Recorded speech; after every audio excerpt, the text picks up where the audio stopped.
কাৰণে আজি খুব এটা গৌৰৱৰ বিষয় যে আপোনালোকক ইয়াতে মাতি আনি আমি দুআষাৰ ক'বলৈ সুবিধা পাইছোঁ আৰু বিহুৰ বিষয়ে আপোনালোকক উলংঘন জনাবলৈ এটা সুবিধা আমি পোৱাৰ কাৰণে আপোনালোককো আন্তৰিক ধন্যবাদ জনাইছোঁ ইয়ালৈ অহাৰ কাৰণে। Institute of urology and kidney diseases চমুকৈ IUKD যি যোৱা 10 বছৰ আগতে আমি সপোন দেখিছিলোঁ, তাৰপিছত লাহে লাহে সেই বিষয়ে কিছু কাম কৰিবলৈ আগবাঢ়িলোঁ, তাৰপিছত ইয়াতে কৰিম বুলি মনস্থ কৰিলোঁ, তাৰপিছত বহুত বিপদ সকলোৱে কৈছিল যে বাহিৰত কৰিব নালাগে, চিটিৰ পৰা মানুহবিলাক হয়তো নাহিব, আকৌ ৰখি ৰাখিবলৈ দিগদাৰ, ডক্টৰ নাথাকিব পাৰে, বেংকেও কৈছিল যে আমি তাতে আপোনালোকক ফাইনেন্স কৰিবলৈ দিগদাৰী হ'ব, তাত ৰোগীবিলাক নাযাব, গুৱাহাটীত ইমানবিলাক হস্পিটেল থকাৰ পিছতো মই কৈছিলোঁ যে নহয়, মই তাতে কৰিম। কেলৈ মোৰ মনত লাগিছে যে এই জেগাখিনি যদি আমি কৰিব পাৰোঁ এই ঠাইখিনিত, তেতিয়াহ'লে ঠাইখিনিৰো কিছু উন্নতি হ'ব। আকৌ ৰোগীসকলে এনেকুৱা এটা ইমান ধুনীয়া এটা নৈসৰ্গিক পৰিৱেশ গুৱাহাটীৰ প্ৰদূষণৰ বাহিৰত, যান জঁটৰ বাহিৰত, আৰু অকণমান বহুলকৈ জেগাখিনি পোৱাৰ কাৰণে এটা সুবিধা হ'ল যে ৰোগীৰ লগত অহা অভিভাৱকসকলকো আমি এটা সুন্দৰ পৰিৱেশ দিব পাৰোঁ, তেওঁলোকেও বাহিৰত অকণমান মুকলি হাৱা ল'ব পাৰে, প্লাছ গাড়ীখন ৰাখিবলৈ সুবিধা নহয়। তাৰপিছত তেনেকৈ আমি অলপ অলপকৈ কাম কৰি গ'লোঁ আৰু আমাক প্ৰথম অৱস্থাত কৈছিলে যে আপোনাৰ পৰা কাম কৰিবলৈ হয়তো অসুবিধা হ'ব পাৰে, বিভিন্ন ক্ষেত্ৰত আপুনি অসুবিধা বা বিভিন্ন দাবী এইবিলাকৰ সন্মুখীন হ'ব পাৰে, কিন্তু খুব আচৰিত কথা, যেতিয়া 3 বছৰ লাগিল, আমাক তাৰ মাজতে ক'ভিডো আহিল, 3 বছৰ লাগিল কমপ্লিট হস্পিটেলখন আৰম্ভ কৰাৰ পৰা আমি গৈ ৰোগী ৰাখিব পৰা পৰ্যায় পোৱালৈকে, কিন্তু আমি কোনো ধৰণৰ অসুবিধা নাপালোঁ। অথচ আমাৰ স্থানীয় গাঁওবুঢ়া বা আগবঢ়া ব্যক্তিসকল আহি আমাক সময় বিভিন্ন সময়ত আমাক মানসিকভাৱে আমাক ছাপোৰ্ট কৰিলে, কিবা অসুবিধা হ'লে আমাক আমি খুব সুখী ইয়াতে হস্পিটেলখন হোৱাৰ কাৰণে। আৰু তেনেকৈ আগবাঢ়ি গৈ আমি ক'ভিডৰ সময়তো বহুত কষ্ট সহকাৰে আগবাঢ়ি গৈ আমি যোৱা বছৰৰ ছেপ্টেম্বৰ মাহৰ 12 তাৰিখৰ পৰা ইয়াতে আমি ইনডোৰ ৰোগী ৰাখিব পৰা হ'লোঁ আৰু আমি অস্ত্ৰোপচাৰো সেইদিনাৰ পৰা আৰম্ভ কৰোঁ। আৰু প্ৰথম 6 মাহ তাতেও বিভিন্ন বাধা বিঘিনি থাকে। প্ৰথম এখন হস্পিটেল হওঁতে পূৰ্ণাংগ পৰ্যায়ৰ, তাকো এখন একক ছুপাৰ স্পেচিয়েলিটি, যিটো উত্তৰ পূৰ্বাঞ্চল বা পূব ভাৰতৰ ভিতৰত প্ৰথম, অথচ গোটেই ভাৰতবৰ্ষৰ ভিতৰত 5ম। আৰু সেইটো এটা খুব গৌৰৱৰ কথা যে য'ত দিল্লী, মুম্বাই, কলিকতা, চেন্নাই, বেংগলোৰত নাথাকা এখন হস্পিটেল আজি আমাৰ গুৱাহাটীৰ সোণাপুৰত আছে। আৰু এই সময়খিনিতে আমি সৰ্বমুঠ 1188 জন ৰোগী আমি ইয়াতে ট্ৰিটমেণ্ট কৰিলোঁ সৰ্বমুঠ এই সময়খিনি, আৰু 800মান ৰোগী আমি অপাৰেশ্যন কৰিলোঁ, মেজৰ মাইনৰ অপাৰেশ্যন মিলাই পেলাই। তাতে মোটামুটি আমি 1400-1500মান আল্ট্ৰাছ'ন'গ্ৰাফি হ'ল, 500ৰ ওচৰা-ওচৰি আমাৰ CT স্কেন হ'ল, আৰু তাৰ বাহিৰেও আমাৰ এক্সৰে, ECG, আকৌ এতিয়া আমাৰ কাৰ্ডিঅ'লজিষ্ট, নেফ্ৰলজিষ্ট, আমাৰ ডায়েলাইচিছ সেৱাও আৰম্ভ হ'ল। আৰু এভিচুষ্ট্ৰা বুলি এটা টেকনিক, যিটো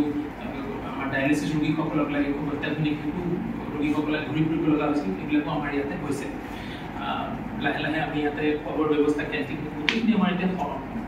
সম্পূৰ্ণৰূপে হৈছে। এটা গেষ্ট হাউচ আমাৰ হ'বলৈ বাকী আছে, সেইটো কিছুদিনৰ ভিতৰত হৈ যাব। এতিয়া এই সময়খিনিলৈকে আমি আগবাঢ়ি আহি এই বাধা বিঘিনি অতিক্ৰম কৰি আহি আমি আজি যিটো পৰ্যায় পালোঁহি, আৰু ৰোগীসকলেও আহি যথেষ্ট সুখী হৈছে যে আমি ইয়াতে আহি, যদিও কিছু কিছু অসুবিধা আছে থাকিবৰ কাৰণে, হয়তো যেনেকৈ ভাবি আহে তেনেকৈ ওচৰতে নাপায়, কিন্তু আমাৰ যথেষ্ট সংখ্যক ৰিজৰ্ট হৈছে। আমি নিজেকৈ এটা কেম্পাছৰ ভিতৰতে এটা গেষ্ট হাউচৰ আমি ব্যৱস্থা কৰিছোঁ, সেইটো কিছুদিনৰ ভিতৰতে আমাৰ হৈ উঠিব। আৰু ইয়াৰ মাজতে আমি 4খন স্পেচিয়েল ক্লিনিক আমি আৰম্ভ কৰিলোঁ। সেইবিলাকো গোটেই উত্তৰ পূৰ্বাঞ্চলৰ ভিতৰতে প্ৰথমবাৰৰ কাৰণে, যে ষ্টোন ক্লিনিক, কাৰণ উত্তৰ পূৰ্বাঞ্চল তথা গোটেই ভাৰতবৰ্ষ আৰু গোটেই পৃথিৱীতে দেখা গৈছে যে পাথৰৰ সমস্যাটো দিনে দিনে বাঢ়ি গৈ আছে। কিডনীৰ পাথৰৰ সমস্যা, হয়তো গ্ল'বেল ৱাৰ্মিং, যিটো আমাৰ তাপমাত্ৰা বাঢ়ি গৈ আছে আমাৰ গোটেই আমাৰ গ্ৰহটোৰ, পৃথিৱীৰ, সেইটো এটা কাৰণ হ'ব পাৰে। খাদ্যৰ এটা পৰিৱৰ্তন হৈছে, মাছ মাংসজাতীয় খাদ্যবিলাকৰ প্ৰয়োভৰ বহুত বাঢ়িছে, সেইটো এটা কাৰণ হ'ব পাৰে। কিন্তু যি কাৰণে নহওক পাথৰৰ সমস্যাটো বাঢ়ি গৈ আছে। তাৰ কাৰণে এটা স্পেচিয়েল ক্লিনিক নাছিল, য'ত আমি যে পাথৰটো কিয় হৈছে, আগলৈ নোহোৱাৰ কি ব্যৱস্থা কৰোঁ, এই ধৰণৰ কথাবিলাক গোটেইবিলাক চাব পৰা ব্যৱস্থা নাছিলে। আমি আগতে পাথৰটো অপাৰেশ্যন কৰোঁ, কিন্তু ৰোগীয়ে যেতিয়া সোধে যে পাথৰটো আমি পৰীক্ষা কৰিব পাৰিম নেকি, শৰীৰৰ পৰা যিকোনো বস্তু ওলালে আমি যেনেকৈ কিবা যদি কিবা এটা সৰু কিবা এটা কাটি বুলি আমি বায়'পচি কৰি দিওঁ, কাৰণ তাত কিবা কেঞ্চাৰ জাতীয় কিবা আছে নেকি ধৰা পেলাব লাগে। তেনেকৈ পাথৰ ওলালেও পৰীক্ষা কৰিব লাগে, ৰোগীয়ে ঠিকেই সুধে আমাক যে এইটো পৰীক্ষা কৰিব পাৰিম নেকি, আগতে পৰা নাছিলোঁ। কিন্তু এতিয়া আমাৰ ইয়াতে ষ্টোন এনালাইচিছ, পাথৰটো কি কাৰণে হৈছে তাৰ কম্পজিশ্যন কি চাব পৰা ব্যৱস্থাও আমাৰ যোৱা মাহৰ পৰা হৈ গৈছে। আকৌ এখন কেঞ্চাৰ ক্লিনিক আমি আৰম্ভ কৰিলোঁ কাৰণ যোৱা কিছুদিনৰ পৰা আপোনালোকে সংবাদৰ লগত জড়িত হৈ আছে আপোনালোকে নিশ্চয় অৱগত হৈছে যে উত্তৰ পূৰ্বাঞ্চলত গোটেই ভাৰতবৰ্ষৰ কেঞ্চাৰ কেপিটেল বুলি কোৱা হৈছে ইয়াত মুখ গহ্বৰৰ পৰা ধৰি কিডনি জৰায়ু ব্ৰেষ্ট কেঞ্চাৰ ফিমেলৰ আৰু আপোনাৰ ইউৰিনাৰী ব্লাডাৰ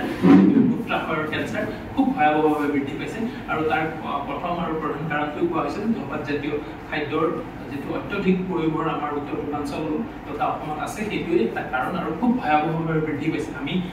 এই সময়খিনিৰ ভিতৰতে আমি ব্লাডাৰ কেঞ্চাৰ 20 জন ৰোগী অপাৰেশ্যন কৰিলোঁ যোৱা ছমাহত 20 জন ব্লাডাৰ কেঞ্চাৰ 3 জন প্ৰস্টেট কেঞ্চাৰ আমি অপাৰেশ্যন কৰিছোঁ আৰু 7 জন মান প্ৰস্টেট কেঞ্চাৰ ৰোগী আমাৰ এতিয়া টেষ্ট কৰা হৈছে আৰু তেওঁলোক আমাৰ অপাৰেশ্যনৰ কাৰণে ৱেইট কৰি আছে আমি 7 জন কিডনি কেঞ্চাৰ আমি অপাৰেশ্যন কৰিলোঁ লেপ্ৰস্কপিকেলি তাৰে 4 জনৰ আমি কমপ্লিট কিডনি ওলাই দিলোঁ 3 জনৰ আমি কিডনিটো বচাই অকল টিউমাৰটো ওলাইছোঁ এইটো আৰু বেছি এডভান্স এইটো আমি লেপ্ৰস্কপিকেলি কৰিছোঁ 2 জনৰ আৰু এজনৰ আমি অপেন কৰি পেলাই কৰিছোঁ অকল কিডনিটো ওলাইছোঁ টিউমাৰটো ওলাইছোঁ আৰু কিডনি পাৰ্টটো আমি বচাই ভিতৰত ৰাখি দিছোঁ গতিকে এনেকুৱা অত্যাধুনিক অপাৰেশ্যনবিলাক আমাৰ ইয়াত হৈছে 100 বছৰলৈকে ৰোগী আমি অপাৰেশ্যন কৰিছোঁ ইফালে আকৌ 3মহীয়া 4মহীয়া বেবীও আমি ইয়াতে সফলভাৱে কৰিব পাৰিছোঁ গতিকে এখন আমি ষ্ট'নৰ ক্লিনিক আৰম্ভ কৰিলোঁ যোৱা 6 মাহত এখন কেঞ্চাৰ ক্লিনিক এই কেঞ্চাৰৰ তাৰ কাৰণে আমি এটা সচেতনতামূলক এটা আমি ৱাকাথলন কৰিছিলোঁ আৰু কিডনি ডিজিজেছ যেটো আকৌ এটা বহুত ভয়াৱহ সমস্যা যে উত্তৰ পূৰ্বাঞ্চলত কিডনি ডিজিজ কিডনি ফেইলিয়াৰ খুব কম বয়সীয়া যুৱক যুৱতী বা পুৰুষসকল মহিলাসকল কিডনি ফেইলিয়াৰ লৈ আহে অলপ দুৰ্বল লাগিছে বমি ভাৱ হৈছে যেতিয়া আমাৰ ওচৰলৈ আহে ক্ৰিয়েটিনিনটো কৰোঁ দেখিব 8 10 12 তাৰমানে কিডনিকেইটা ফেইল হৈ গৈছে কি কাৰণে ফেইল হৈছে সেইটো আকৌ কেনেকৈ ট্ৰিটমেণ্ট কৰিব লাগিব আৰু শেষৰ ফালে গৈ বিকল্প সংৰক্ষণ কিডনি ট্ৰান্সপ্লান্টেশ্যনৰ দৰকাৰ যিটো আমাৰ ইয়াতো আমি হয়তো অহা বছৰমানৰ পৰা আমি কিডনি ট্ৰান্সপ্লান্টেশ্যনটো আমি ইয়াতে আৰম্ভ কৰিব গতিকে এখন হেল্ডি কিডনি ক্লিনিক আমি আৰম্ভ কৰোঁ সেইটোৰ কাৰণে আমি এটা সচেতনতামূলক ৱাকাথলন এটা আমি কৰিছিলোঁ গতিকে cancer clinic healthy kidney clinic stone clinic আৰু স্বাস্থ্যৰ সজাগতাৰ কাৰণে আমি এটা য়োগা প্ৰমোটিভ হেল্থ ছেশ্যন আমি য়োগাৰ এটা প্ৰমোশ্যনৰ কাৰণে আমি এটা প্ৰগ্ৰেম কৰিছিলোঁ বহু সংখ্যক লোকৰ পৰাও আমি খুব ইতিবাচক আমি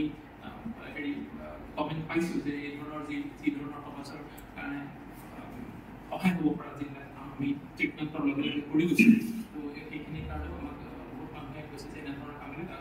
আগবঢ়াই লৈ যাব পাৰে আৰু খুব শেহতীয়াকৈ আমি সোণাপুৰৰে উপকণ্ঠ মালয়বাৰী অঞ্চলত আমি 7 এপ্ৰিল ৱৰ্ল্ড হেল্থ ডে আমাৰ বিশ্ব স্বাস্থ্য দিৱস বুলি কোৱা হয় সেইদিনা আমি গৈ 40 জন ৰোগীক সম্পূৰ্ণ বিনামূলীয়াকৈ স্বাস্থ্য পৰীক্ষা লগতে আমি বিনামূলীয়া ঔষধো বিতৰণ কৰিছোঁ গতিকে আমি এতিয়া এটা সংকল্প লৈছোঁ যে মাহত এটা দেওবাৰ আমি সোণাপুৰ এই ডিমৰীয়া ব্লকটো সোণাপুৰৰ পৰা ধৰি জাগিৰোডলৈ এই উপকণ্ঠ অঞ্চলবিলাকত আমি দেওবাৰে ৰোগীসকলক তেনেকৈ মালয়বাৰীত কৰোঁ তাৰপিছত ক্ষেত্ৰী হ'ব পাৰে কমলাবাৰী হ'ব পাৰে আমাৰ সীতাজখলা হ'ব পাৰে তেনেকৈ আমি ৰেগুলাৰলি কৰিম আৰু তাঁতৰ ৰোগীসকল কিছু নিশ্চয়কৈ উপকৃত হ'ব আৰু তেওঁলোকক আমি ইয়াতে আমি তাতে যিসকল ৰোগী চাইছোঁ আজি তেওঁলোক আহিছে ইয়াতেও আমাৰ যিটো পৰামৰ্শৰ ফিজটো আমি সম্পূৰ্ণ বিনামূলীয়া কৰি দিছোঁ পৰীক্ষা পাতি যিবিলাক আমাৰ ইয়াত কৰিবলৈ আছে তাতে আমি কিছু ৰেহাইৰ ব্যৱস্থা কৰিছোঁ আগলৈও আমি যিসকল ৰোগী আমি গৈ পেলাই ক্লিনিকত চাম তেওঁলোকৰ পৰৱৰ্তী যিবিলাক আমাৰ ইয়াত কনচালটেশ্যন হ'ব সেইবিলাক ফ্ৰী থাকিব আৰু কিছু ৰেহাইৰ ব্যৱস্থাও কৰিম গতিকে আজি আপোনালোক আহিছে কাৰণে আমাৰ সাহস আৰু শক্তি আৰু দুগুণে বৃদ্ধি পাব আৰু আমি এই ধৰণৰ যিবিলাক সংকল্প লৈছোঁ গতিকে আমি আশা কৰোঁ ৰাইজৰ মাজলৈ আৰু 10 জন ৰোগীক আপোনালোকেও জনাব যাতে আমাৰ এই সুবিধাবিলাক ৰাইজে আগলৈ পায় আৰু আমি এটা খুব আমি সাহসেৰে ক'ব বিচাৰোঁ যে আমি হস্পিটেলখন অন্য হস্পিটেলৰ তুলনাত আমি কিছু বেলেগকৈ উপস্থাপন কৰিব চেষ্টা কৰিছোঁ যেনেকৈ আমি ক্লিনলিনেছৰ কাৰণে যোৱা 6 মাহৰ ভিতৰতে নিউজ হেল্থ প্লাছৰ পৰা গোটেই উত্তৰ পূৰ্বাঞ্চলৰ আটাইতকৈ চাফা হস্পিটেলৰ এৱাৰ্ডটো আমি পাবলৈ সক্ষম হৈছোঁ আমাৰ গোটেই সহকৰ্মীসকলৰ আৰু আমাৰ গোটেই যিসকল চাফাই কৰ্মী আছে ষ্টাফ গোটেই সকলোবিলাকৰ প্ৰচেষ্টাত আমি ক্লিনেছ হস্পিটেল এৱাৰ্ড পাবলৈ সক্ষম হৈছোঁ আৰু বিভিন্ন ক্ষেত্ৰত দেখা যায় যে বহুত হস্পিটেলত তেনেকৈ মেডিকেল কলেজৰ পৰা ৰোগী আহি পেলাই কোনোবা হস্পিটেলত সোমাই পিছত গম পাই যে এখন মেডিকেল কলেজ নহয় এখন প্ৰাইভেট হস্পিটেল গতিকে এনেধৰণৰ বস্তুবিলাকো আমি কোনো ধৰণে ইয়াত আমি এই বস্তুবিলাক এনকাৰেজ কৰা নাই সম্পূৰ্ণ এটা নৈতিকতাৰ প্ৰতি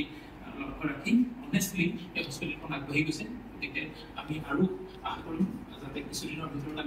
বৃক্ক সংৰক্ষণৰ ব্যৱস্থা কৰিব পাৰোঁ, ৰবটিক চাৰ্জাৰী আৰম্ভ কৰিব পাৰোঁ, আৰু যাতে এই কিডনী হস্পিটেলখন লগতে সোণাপুৰত আমি বিশ্বৰ তথা ভাৰতবৰ্ষৰ চিকিৎসা মানচিত্ৰত আগত আমি দেখিবলৈ যাতে কিছুদিনৰ অহা কিছু বছৰৰ ভিতৰতে পাওঁ। গতিকে এইটোৱে আমাৰ আশা, আৰু আমি আপোনালোকৰ কাৰণেও কিছু আমি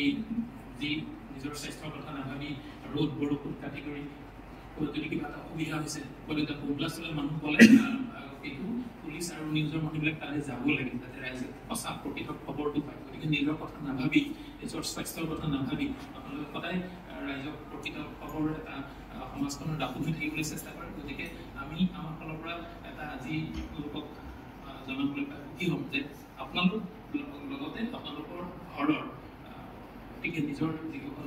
লোক তেওঁলোককো আমি ইয়াতে এটা বিশেষ ৰেহাইৰ ব্যৱস্থা কৰিম, পৰামৰ্শ আৰু পৰীক্ষা পাতি অস্ত্ৰোপচাৰ ইফালে আমি আমাৰ অপাৰেশ্যনেল মেনেজাৰ তেখেত আছে ডক্টৰ বিকাশ চৌধুৰী, তেখেতে আপোনালোকক সেই বিষয়ে কি ধৰণৰ বস্তুবিলাক কৰা হ'ব, এখন ই কাৰ্ডৰ ব্যৱস্থা কৰিব চাগে, সেইখন আপোনালোকক দি দিব।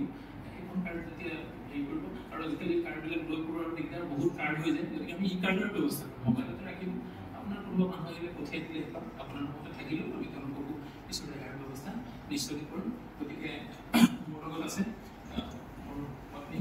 সন্ধ্যা দেৱী, তেখেত মেনেজিং ডাইৰেক্টৰ হস্পিটেলৰ, আপোনালোকে আগতে লগ পোৱা নাই সেইকাৰণে মই চিনাকি কৰাই দিছোঁ। তেখেত CEO মিষ্টাৰ গীতাৱতী বৰগোহাঁই, ডক্টৰ বিকাশ চৌধুৰী পালে, আৰু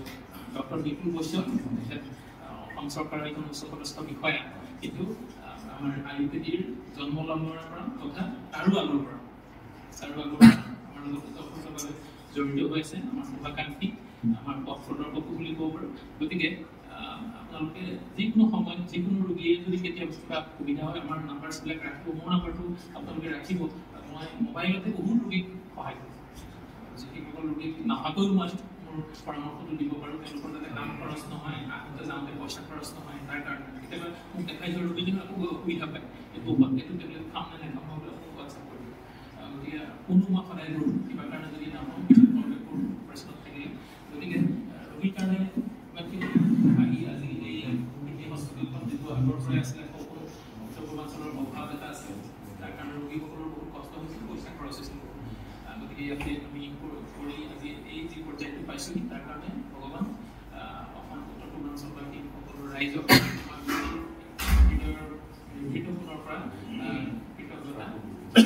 গতিকে আপোনালোক আজি আহি এই বহাগ বিহুৰ উৰুকাৰ দিনা এই পবিত্ৰখনত আমাৰ ওচৰলৈ অহাৰ কাৰণে আমি সকলোকে এখন ফুলাম গামোচাৰে সম্বৰ্ধনা জনাব।